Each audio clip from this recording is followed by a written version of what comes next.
This is something that I wrote, and it's called tea kettles.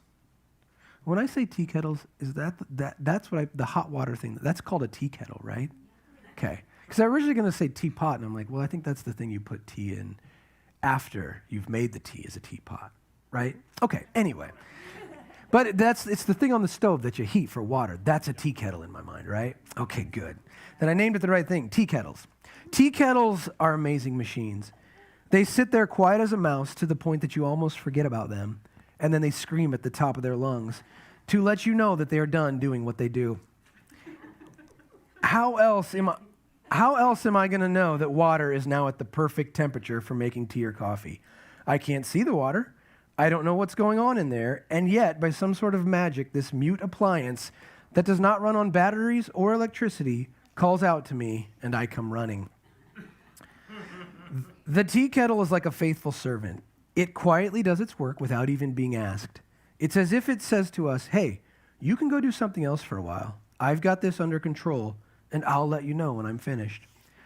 When I get to that point that I can no longer handle this burning sensation on my bottom side, I will call out to you in the loudest, shrillest voice that I can. But I must tell you, please come quickly. I will not stop screaming until you come to my rescue. If you are finishing a chapter in a book, I will keep screaming. If you have decided to take a bathroom break, I will be screaming.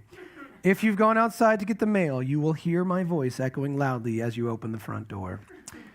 But as soon as you do come to my rescue, the second you remove me from this fire in my loins, I will be quiet. We're trying to be descriptive here. Okay. I will instantly transform your home from apocalyptic siren to a transcendental environment.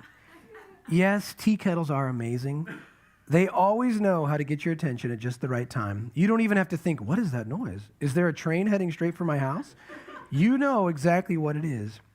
Unless, of course, you're unfamiliar with this appliance and its unique way of speaking. Imagine if you had no idea about the tea kettles and their whistles. You would have no idea how to respond. You might even run the other way, thinking that an explosion is about to occur. You wouldn't realize that it's actually calling you to come closer, and that a hot mug of comfort is just around the corner. So thank you, Tea Kettle, for the service you provide and your rich soprano voice that fills our home with foreshadowing tones of the goodness that is to come. But a way to remember, well, I don't know if it's a way to remember. Hopefully you'll remember it. But the idea of recognizing a voice, and we can all recognize the voice, the call that comes from God.